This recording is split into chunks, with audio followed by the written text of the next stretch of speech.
Continuation of the material we talked about last time. It differs in this way.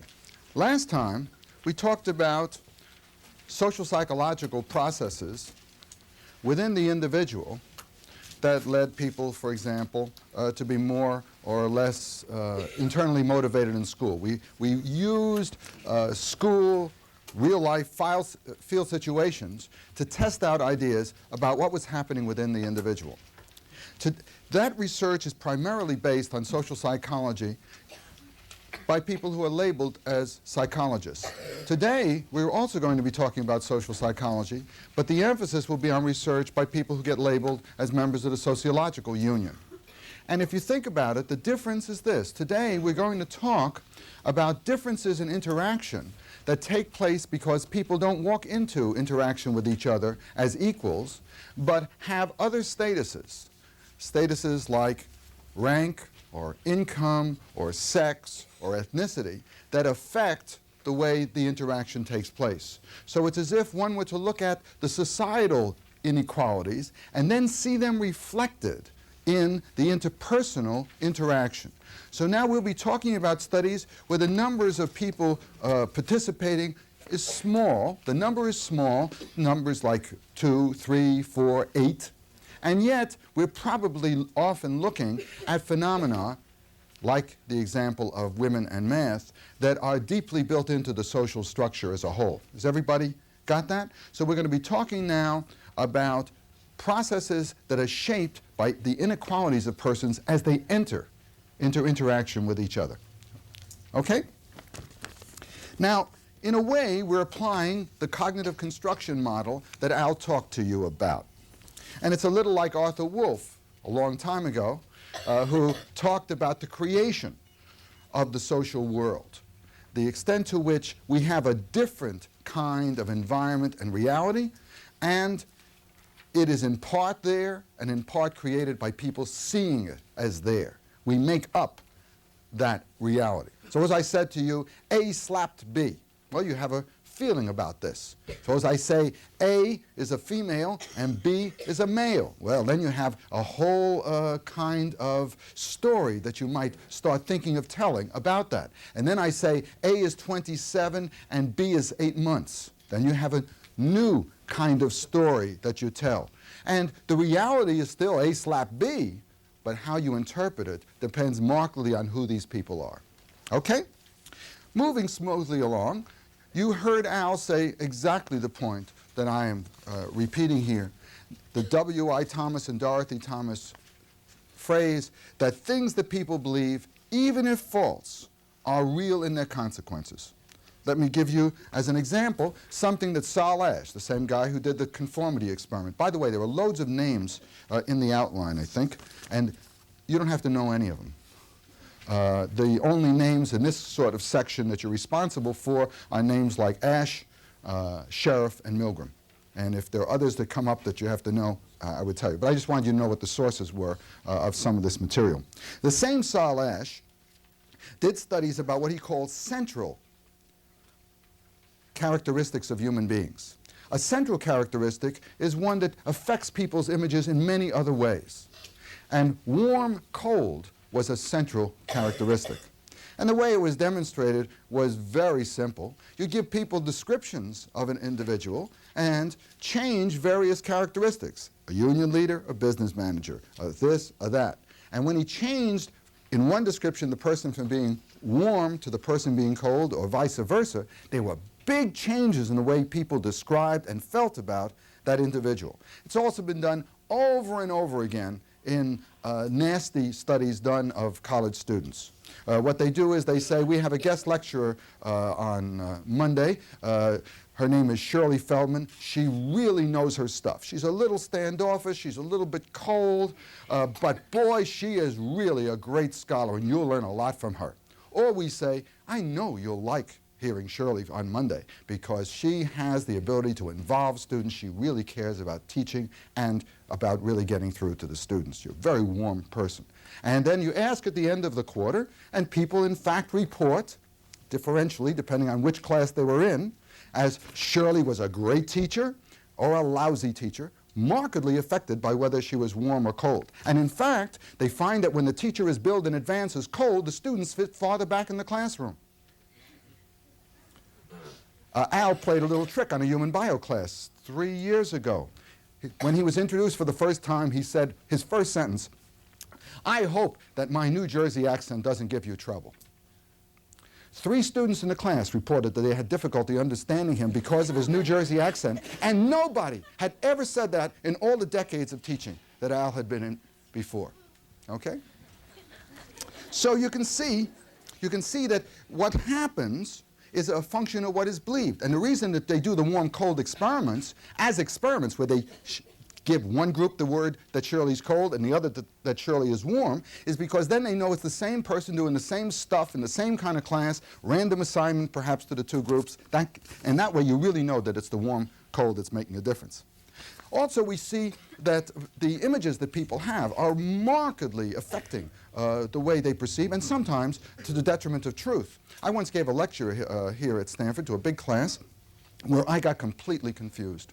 I was about halfway through the lecture when I realized that one of the main points I was making was just absolutely backwards. It was just wrong. And the reason it was clear to me it was wrong was that the later things I said could not be true if the first thing was correct. Does everybody follow? So I said A, I should have said not A, and then I said B, C, D, and by the time I got to E, I realized I made a terrible mistake. So I stopped the class and I said, mea culpa, and I'm sorry, and now do you see why that I must have been wrong, it couldn't be true, and so on. After class, students came up to me and said, that was one of the best teaching devices we have ever seen. They said, that was so clever of you to show how the stuff is integrated and how we were just accepting what you were saying without thinking about it. I said, no, no, no, I made a big mistake. Oh, don't give us that, Sandy. So I asked the class the next time. And they all said, no, no, we know you wouldn't be so stupid. So, and if you think that it's only people who don't know people well, my wife of 38 years says that she often misinterprets my behavior because I tend to be very forceful in what I say, like, I don't know. And she says that sometimes she thinks I care a lot about something when I don't give a damn, just because of the style with which I express it. And so she is often surprised by my saying, oh, that didn't matter to me. So that what we're trying to say is that the belief systems really matter. And this whole lecture is about belief systems that matter, often absolutely inappropriately. The truth is that truth often doesn't out. Now, the next thing that I'm going to talk about is a study that was done, I'm getting so old, before you were conceived, in 1957, 32 years ago. Al Hastorf and I published a study together, and he was supposed to talk about it, but he didn't. And I'm going to do it very fast because it's a complex study, and if you don't understand it, don't worry about it. What you have to understand, though, is the main point. The main point is that when people engage in interaction, what you are really doing, your real behavior, has less impact than the way people are viewing that behavior. The perception of it is more a function of the perceiver, the person who's looking. It's a function of the glasses that person is wearing more than what you are or really do. The horn in the middle of your head has less impact than the color or tint of the sunglasses. Does everybody follow? It's the perceiver that matters more in interaction. And the way we did this research, which is quite complicated, was we took over a camp run by a newspaper in New York, where they sent out thousands of slum kids to be in this camp for 2 weeks. It's a really wonderful charity. And they just put the kids in little houses and tents together, and there was no particular way in which they put them. So what we did was just make it random numbers. So it was random assignment, and it didn't change anything, but it made us sure that we really had people who didn't know each other. Okay? So all these kids didn't know each other and then lived 24 hours a day with each other for 2 weeks. Now, imagine, let's start with these 4 people. Your first name? Audrey. Eric? Mindy. Shane. Audrey, Eric, Mindy, Shane. See if I can remember that for a minute. Okay, so we got these 4 people. Actually, there were 5 in the tent, but it'll give you the idea. So we have Audrey, Eric, Mindy, and Shane. Okay, we say, Eric, will you tell us about Mindy and Shane? And he said, what do you want to know? He said, anything you want to tell us. And so we record what Eric says about Mindy and Shane. And we'll call that 1 on 2. One person is describing two other persons. Everybody got it? One perceiver, two perceived persons. And then we say, I've already lost one name, Eric, Mindy, Sean, and Audrey. Thank you. We ask Audrey to do the same, and everybody does 1 on 2. Then, but in fact, they describe everybody. Every person describes every other person. Now, 1 on 2 then is when one person describes two others. But you see what 2 on 1 would be. We would have Shane and Mindy both describe Audrey. And there, the common thing is not the perceiver, but the perceived. Everybody got that? And then we can do it another way. We can have the person described and the person being described be different persons. So we have Audrey describe Eric and Shane describe Mindy. And you see, we have 2 on 2. There are 2 describers, 2 perceived, and there's no overlap at all. Why would they say anything alike about each other? Suppose we looked at what they wrote about each other, or said about each other, we record it. Why would Eric describing Sean and Mindy describing Audrey say something that's alike? Now, they discuss the same kinds of things. What do they have in common? Certain amount of human nature. That's at least the bare minimum. They all breathe. I'm not sure they would say that, but it could be in the description. This is a breathing human being. What else? What else would produce similarity? That they're all at the camp, or they're all Stanford students, or whatever. Or they're about the same age. So there'd be lots of, might say, cultural reasons for 2 on 2. Now, what's the reason that you get an increase in overlap of the descriptions from the 2 on 2, which is the cultural background, to 2 on 1? Well, that's because they're describing the same person. So you'd expect them to say more things, like 7 feet 2. I noticed that this person is very tall. Right?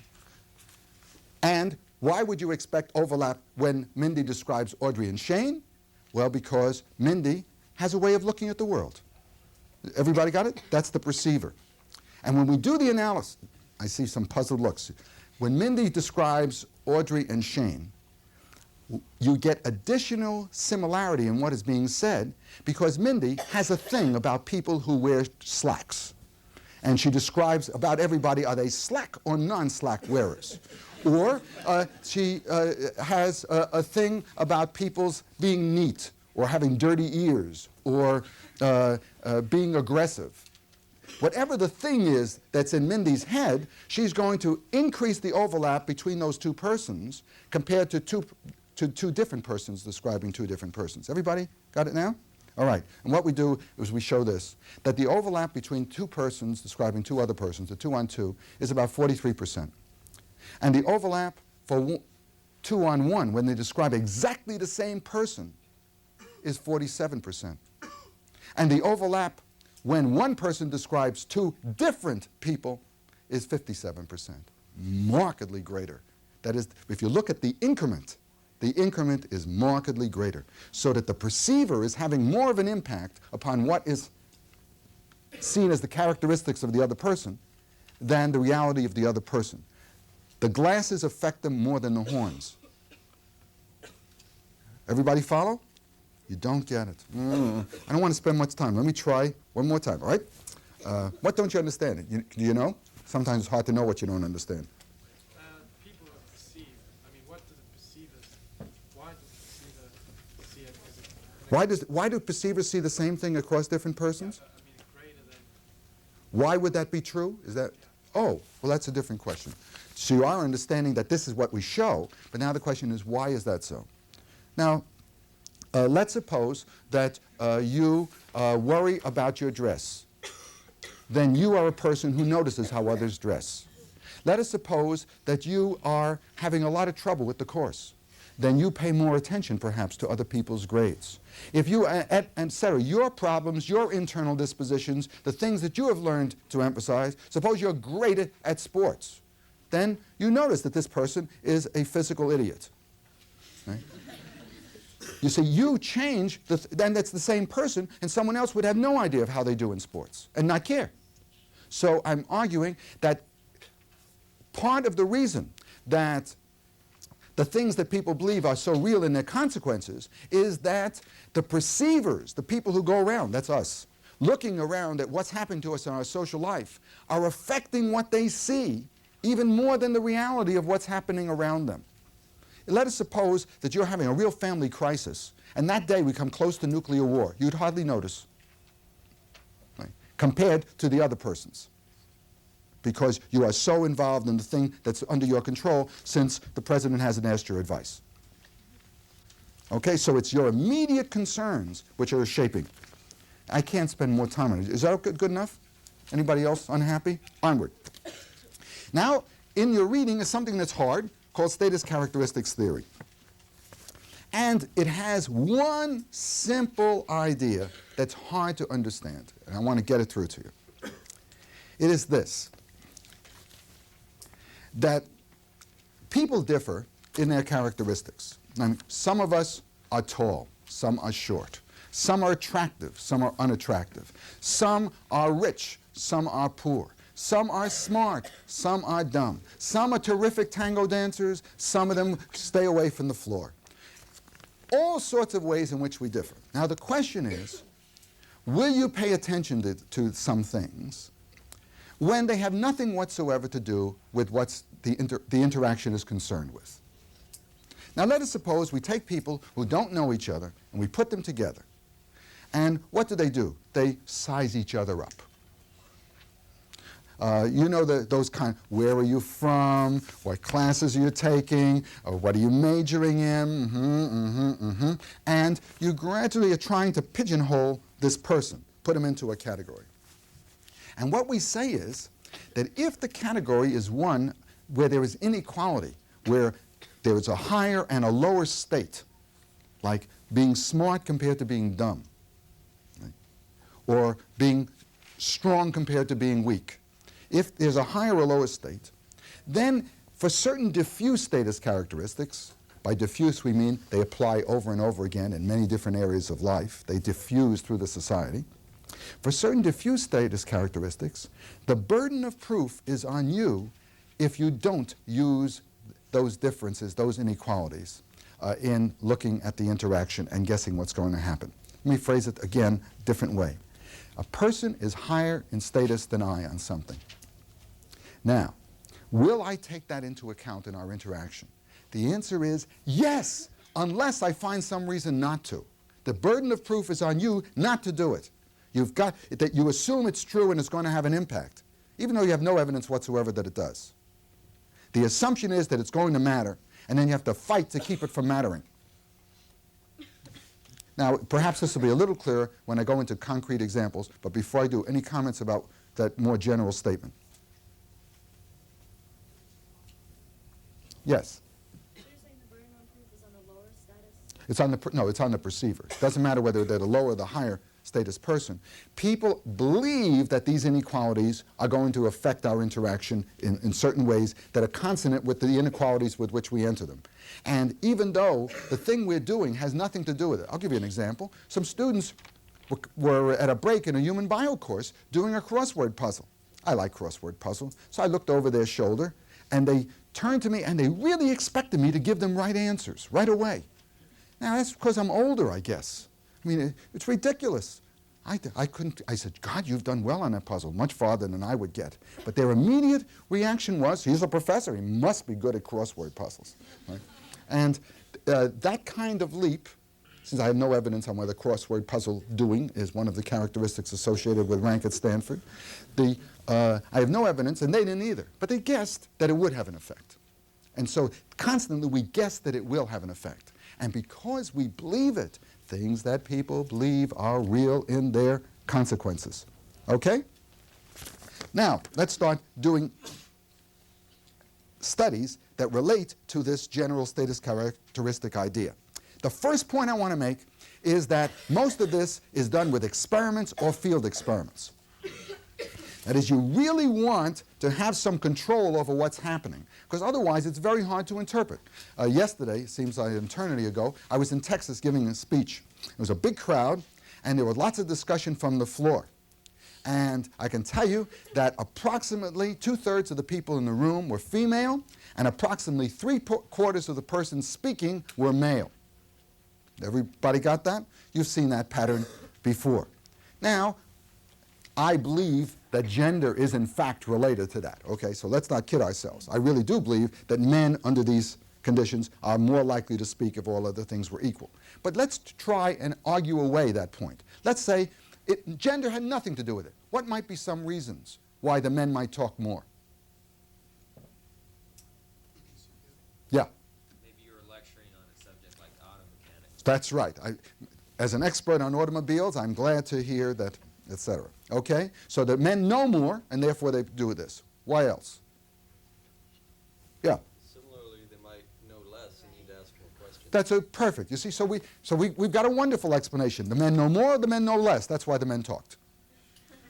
And how do you get rid of those? It's very hard. We would have had to do a study of pre-existing automotive mechanics knowledge or whatever the particular thing that I was talking about. So you see that it's not a clean study. And now we're going to discuss studies that are fairly clean, where there's a lot of control and where often there is random assignment that puts people into this position or into that. And when you use random assignment, life is much cleaner in interpretation. Because in random assignment, you assign persons to condition A or condition B. Have you talked about this yet? You assign people to these two conditions on the basis of, let's say, a table of random numbers. So if it's done on this absolutely mechanical, artificial way, then not every person is alike, but the larger the number of persons assigned to group A or group B at random, the more you can be sure that there are not major differences in not only the things you would like to control for, like their education or their IQ or their test scores or their basketball ability, but the things that have a big impact, like length of eyelashes, toenail cutting behavior, or anything else that you never paid any attention to. That is, these people are alike on the average in things that you are smart enough to believe are relevant, and things that are relevant that you weren't smart enough to think about, and things that are completely irrelevant, because they're alike overall, since it's an absolutely mechanical process that's assigning people to group A or group B. Everybody follow that? So you don't end up with a finding which says, there might have been something about those people, because there's probably nothing about those people that is explaining the results. Now to the first studies. The first status characteristic that we want to talk about, that affects the influence process, the power, the prestige, is a study done by Torrance on military rank. You know these kinds of conundrums that they give. I'm terrible at these. You know, there are 3 wolves, 4 cannibals, 6 people. You can only put 5 people and a dog in the canoe. There's this island. How do you get back and forth? There's always a trick that if you got somebody going back and forth many times, and it's really hard to figure these things out. What he did, Torrance did, this is a study done for the Air Force, was to take bomber crews where there was a clear hierarchy of rank. The pilot is usually a captain, the navigator is a first lieutenant, the radio officer is a second lieutenant, the gunner is a sergeant, etc. Everybody got it? There's a clear hierarchy of rank. And he asked them as a group to come up with the solution. And they recorded every word that was spoken. And what they found was that the group came up with a solution after the higher-ranking officers, one of the higher-ranking officers, came up with the idea. But in fact, he discovered that almost as often, a low-status person in the group said, how about going back and forth 4 times, or whatever it is, whatever the explanation was, and the people didn't hear it. They ignored it. They acted as if it wasn't said. That is, the low-status persons were coming up with right answers often, and it was unheard. Now there you can see that people were assuming that high-ranked people are better, and accordingly, captains and first lieutenants are the ones who have good ideas, and those low-ranking persons who have good ideas are just unfortunate. Those ideas are not heard. Now all of you, I'm sure, have had experiences like this, where you are at the bottom of the hierarchy, whatever it was, running the branch of the office or handling some clerical tasks or whatever, and you say, shouldn't we do this? And nobody pays any attention. And 3 weeks later, someone comes up with a brilliant idea. Shouldn't we do same this? Okay? So this is a very common thing. Now, the Air Force was very interested in rank, and then they did one of the most expensive studies ever done by the same guy, Torrance, on the importance of military rank. The Air Force wanted to know the answer to the question, is it good to segregate officers and men? See, in the Air Force, as in the Army and the Marines and the Navy, officers go to the bathroom separately. There is different Johns or Janes, and officers eat in separate mess, and officers sleep in separate officers' quarters compared to the enlisted men. Now, it's very expensive. That's very expensive to build dual facilities. Also, they were a little nicer than the facilities for the enlisted men. And so the Air Force said, is this really a worthwhile expenditure? And then what they did was this. They started a new Air Force base, which they were going to build anyway. I mean, they didn't completely waste the money for the study. They were going to build a new Air Force base. So they started to build this Air Force base. And when it was almost completed, they flew in 100 officers to be in charge of the different crews for these planes that were going to be based there. Everybody got it? And not by coincidence, they picked the 50 officers with the highest ratings in the Air Force and the 50 officers with the absolute lowest ratings in the Air Force. So you had the worst and the best, because they don't have that much faith in their own evaluation system, but they figured on the average, the 50 top ones must be a little better than the 50 worst. Because sometimes you get rated on whether the colonel's wife likes your wife. So we've got these two groups of officers now, competent officers and incompetent officers. And we don't know if every person who's in the incompetent group is more competent than, I didn't say it right, if we don't know that every officer is correctly assigned. But we know that on the average there's going to be a big difference. Everybody got that? And now what we have is this base that is partly built. So the question in this partly built base is, where shall people be housed? And they take 25 of the incompetent officers and they send them to bases, parts of the base, where unfortunately they haven't finished the facilities yet. And so the men and the officers will have to live together, urinate together, and eat together. Everybody got it? And the other 25 are put into the finished part of the base of the incompetent officers, where there is segregation with respect to living quarters and eating and so on. Everybody got it? And they do exactly the same thing. We have 25 of the competent in living with the men, 25 living separately. So now we got four groups: competent, segregated, incompetent, segregated, competent, unsegregated, incompetent, unsegregated. Everybody got it?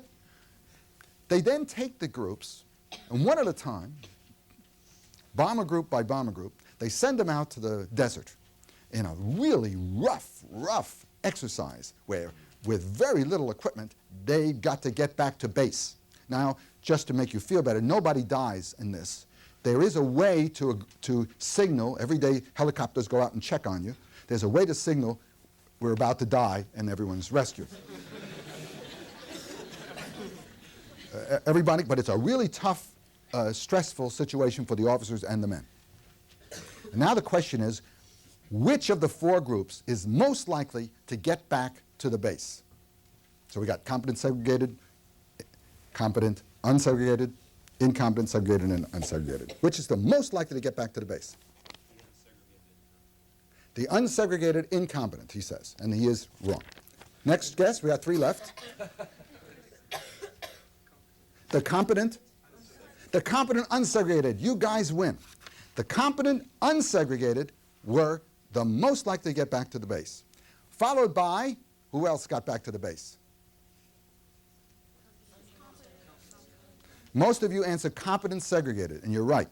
So the highest success rate is competent unsegregated, followed by competent segregated. It looks as if those officers on the average really are good. To live with them is to learn how good they really are and to appreciate them more, and it seems to even raise the quality of the enterprise. Now we're down to two other groups. Who's next most likely to get back? You had a lot of disagreement. The right answer is incompetent, segregated. Incompetent, segregated. And the absolute bottom is the incompetent, unsegregated. Now, first thing you can say is the Air Force rating system is not completely crazy. I mean, that's clear, because the two top groups were the competent. But it also, you have another finding, and it's this. Segregation helps incompetent officers. because you don't realize how bad they are. And you're more willing to follow orders and go along with their ideas. On the other hand, it hurts competent officers because you don't realize how good they are. And so the Air Force said, given these data, there's no question what we're going to do. What would they do? Keep up segregation. Because the system demands that you have the worst officers also in control, and they're more worried about them. The competent ones are going to do all right no matter what they do. And so to protect the boobs, we have to build segregated bases. Everybody got it? Now notice what's happening here, that we're seeing the power of the office, that for the incompetent to be segregated, the people, all they know about you is you're a captain. You must be good, or how'd you get to be a captain? Somebody promoted you twice. And of course they're wrong, but that does affect the interaction.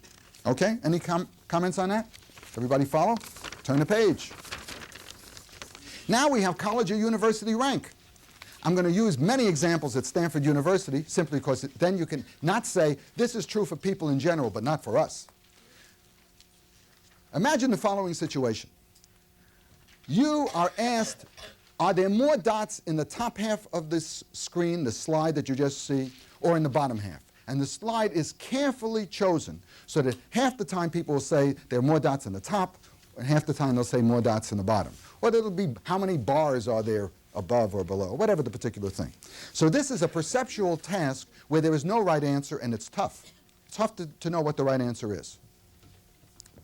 And you are told that you are in a collective task, you're going to make your guess, and your initial guess you're going to communicate by pushing a buzzer, and it will go to your partner, and your partner will give you his or her initial guess. Everybody?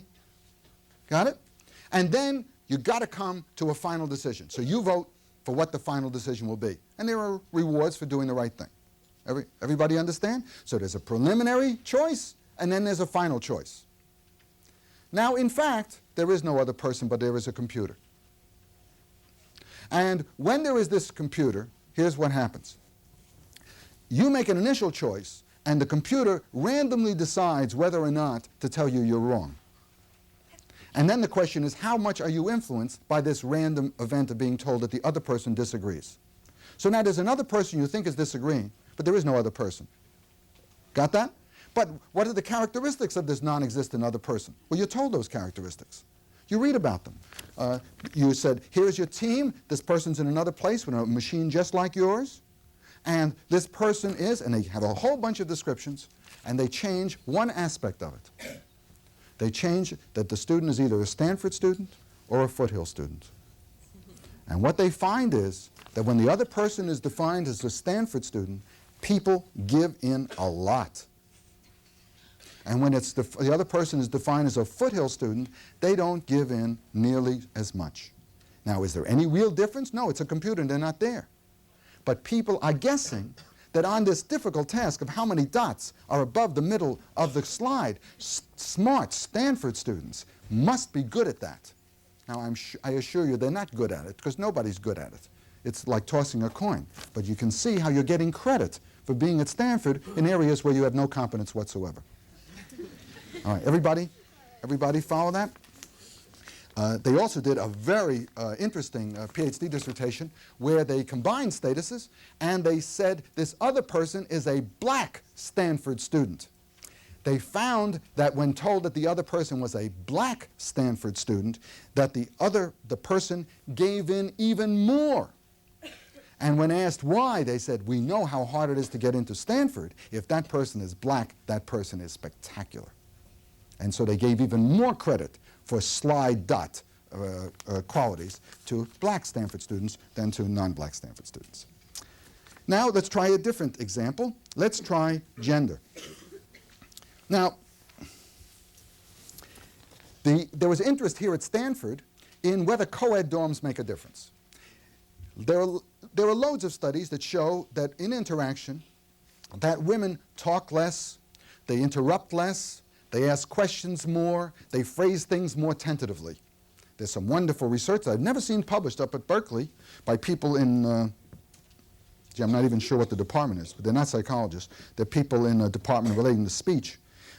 some of these linguists there claim that they can show that the behavior which is seen as more characteristic of women is characteristic of men if the women are the bosses. So it may be a straight response to power, that women have learned this is the technique when other people are supposed to look as if they are in control. But what is done in this study is to take advantage of this difference between males and females and to do studies where you put mixed groups of males and females, all Stanford students, into a room to discuss something or other. There are people behind the one-way mirror rating what's happening and who's coming up with the best ideas and who talks most and all that stuff. And the people who are in the groups are rating who do they think has the best ideas and has the most influence. Everybody got that? Now, they set up the groups so that some groups consist of people who live in co-ed dorms, and other groups consist of persons who live in completely segregated dorms. And what they find is that the males who live in co-ed dorms are far more likely to say that the women have good ideas than the males who live in segregated dorms. Now, if you just interpreted that, what would be your quick, erroneous guess? What would be a quick, off-the-cuff response on why that's so? That first-hand experience living in the co-ed dorm has caused them to realize that even women are human and that they break down some of the stereotypes they had about women's performance. But Askenas, who did this study, was smart, and what he did was to create a third group. At the time that the study was done, there weren't as many co-ed dorms as there are now. So there were loads of people who wished to be in co-ed dorms, but weren't. You follow that? Males who wanted to be in co-ed dorms who weren't. So they took those groups and they found that those groups were identical to those who were in the co-ed dorms. Therefore, they showed there was no impact whatsoever of the co-ed dorms. What there was that the kinds of male who wanted to live in the co-ed dorm was the kind of person who already came with values which would increase their awareness of female contributions. You got it? Everybody follow it? Any problems? Onward. Social class, ethnicity, and race.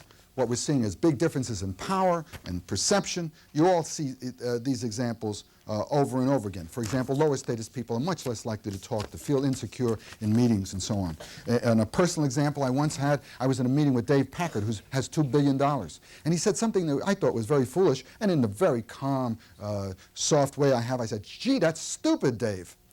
Well, at the end of the meeting, people came up to me and they said, "Sandy, nobody has told Dave Packard he's stupid for decades." And I thought it over, and it's true that if you have nothing to do with him, he has so much money that you would say, well, maybe I'll have a distant cousin who needs a job. Or maybe I'll be in charge of a charity drive and I want to go get money from there. You'll think of anybody with $2 billion has lots of ways of influencing your life. And so people just don't say you're dumb, even if you're dumb. Now, he's actually a very smart guy who on that particular occasion was dumb. Now, but he doesn't get told that. He doesn't get told that because it influences the interaction so much. Now, position in a bureaucracy, an example that I love, comes from research done by our own Buzz Zeldich. He set up a fake bureaucracy at Columbia University called National Systems. People were hired to code questionnaires. You know, you get these questionnaires, you have to code them so they can put it into the computers. And he paid people regular rates to do this. And they were brought together, set up to do the work, and then they were given instructions. And part of the instructions said, look, there are lots of things that come up in questionnaires that we haven't planned for. So when they come up, we want you to call a superior. And here's the person who's your superior, and here's the number that you call. And that superior will tell you what to do on the basis of their greater experience and awareness of the standards that we use. Everybody got it? So whenever you're faced with a problem, you call your superior. And everything is recorded now. So every problem gets, when the superior's call goes through, it is recorded. Now, in fact, what the people don't know is they're all coding the same questionnaires. Every single person who's participating is doing the same thing. And the number that they're given the call tells the person at the other end whether to be smart or stupid. So if this phone rings, you say, oh, Seventh-day Adventist, or we call that Muslim, and hang up. And same question, oh, that's other Protestant. Everybody got it? So that we have a person told to give wrong answers. And what we find is that the people at the bottom who are faced with the idiotic superior do in fact continue to work, do rate the bureaucracy as very efficient, and just say, I happen to be faced with a foolish superior. They do not attack the bureaucracy at all. Their perceptions are, I just happen to have hit a lemon. Even though successively, one time after another, they're given answers that are just ludicrous in their foolishness. Then we turn to physical handicap, and we can see again how that shapes the interaction. Now you might say, isn't it hard to shape the interaction? I mean, how do we do as an experiment? Do we say, well, we'll cut off your leg for tomorrow's experiment? So we have a problem as to how to make this something that doesn't come out of the previous experience. And Kleck at Dartmouth, who himself is very tall and became interested in handicap as a result of the fact when he was a kid that he felt that being very tall was a great disadvantage. He did a study where people were told that this was a study of perception.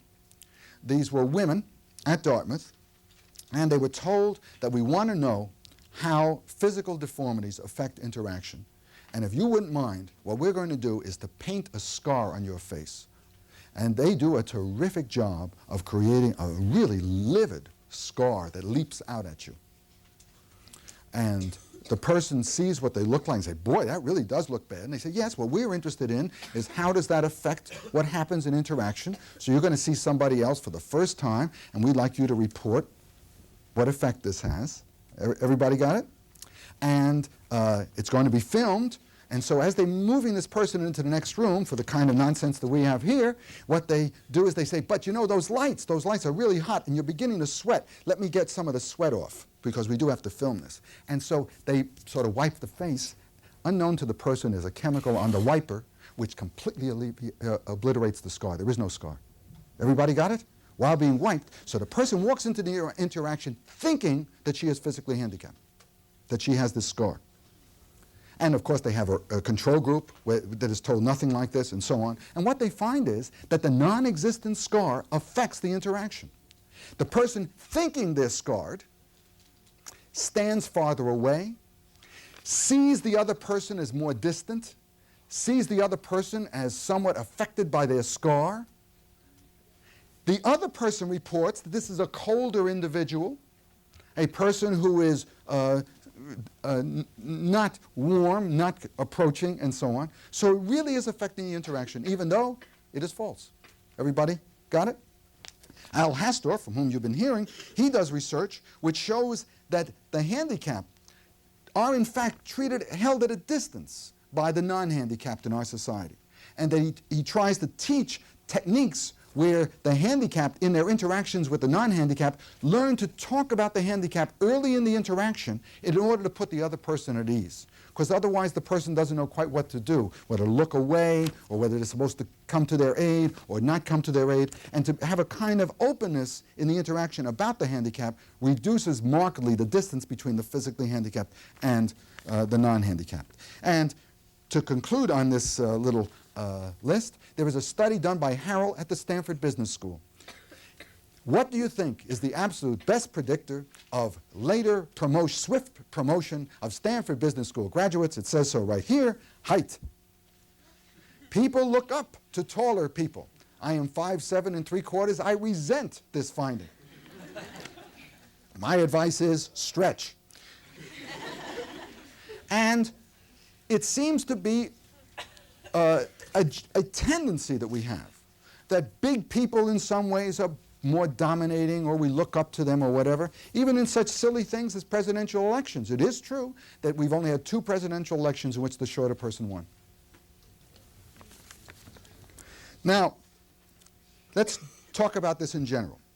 What we are trying to do by these varied examples is to say that the use of status characteristics is very common in a complex society. You don't know people. You're introduced to people and you're trying to guess who the devil is this. And we use their clothes, their speech, what school they went to, all sorts of things, their gender. their handicaps, to try to outcite them, to try to place them, to try to know how we shall relate to them, who's high and who's low. What we would like to have is much more equal status contact. How do you get equal status contact? Well, first of all, Festinger, in a famous study at MIT, showed that continuing contact with persons who are in fact different, for example, ethnically different, people across ethnic lines, who have to keep having interaction with each other in a relatively equal way, like living next door to each other in the MIT dorms or residences for the apartments for the families, that those people who after a while are borrowing sugar for each other, those persons begin to see through across the stereotypes, across the status characteristics, and to see human beings. So continued contact does, in fact, help to reduce the power of status characteristics. Second, if you can get people to share a task, and the more important the task, the better, and to make equal contributions towards that task, that breaks down the differences fast. And the best study we have of this was done under circumstances we don't like to repeat every 2 weeks, and that is in war. The best study is the Stauffer study in the American soldier, where at the beginning of World War II, there was no integration of blacks in American fighting units. None. No blacks were in American fighting units at the front lines. And you might think of this as a happy kind of discrimination, but it wasn't so viewed. It was in fact seen as saying these people are cowardly, these people can't be trusted, and so on. So Stauffer, a sociologist from Harvard, was in charge of all research for the Army, and what he did was to create mixed squads and platoons of people who were going to go up to the firing line. These were infantry groups. And what happened was that the performance of the blacks in combat conditions was just the same as the whites, no better, no worse.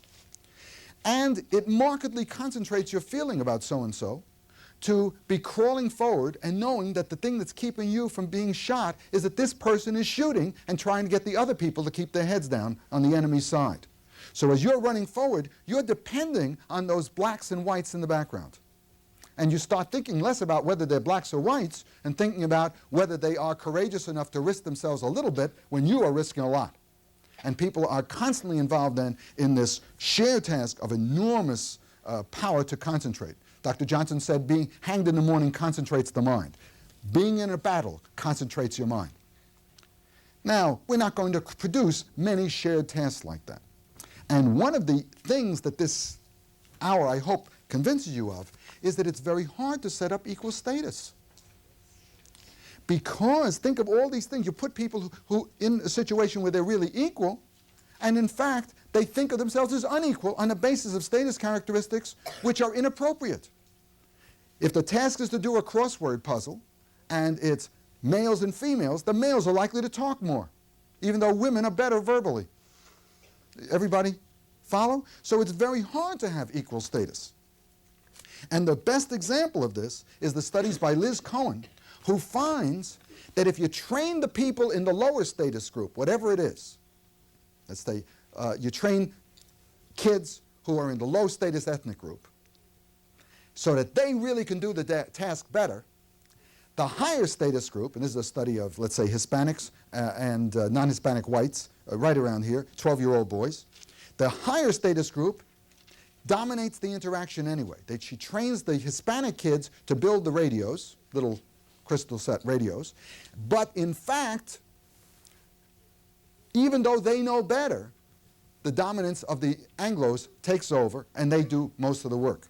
So then what she does is she not only trains the Hispanics to be better, but she says to them, you are better.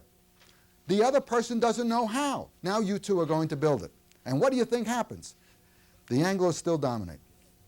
In order to have rough equality, not dominance by the Hispanics, you have to make the Hispanics better, you have to tell the Hispanics they're better, and you have to tell the Anglos that the Hispanics are better. Then they're equal. Now that tells you how hard it is to create equality. And that this is a very real, difficult task that requires sustained pressure and interaction. Now, given this unseemly report, something we don't like to hear, it's hard to know how to change the society and its inequities. But I want to tell you tips as an individual so that you don't get hurt when you're the low status person. Because all of us are low status in some ways. If you think that you're going to be lower than the other person on some status characteristic, emphasize those things on which you are high. Happen to mention that you went to the Stanford basketball game. And, or, say, oh, this is the kind of thing I'm so good at. Yes, you either emphasize the performance data so that they won't jump from the status characteristic to believing you're low performance, or emphasize some high statuses that you've got so that they'll have to take those into account simultaneously. If you really struggle hard, you may be equal. Thank you.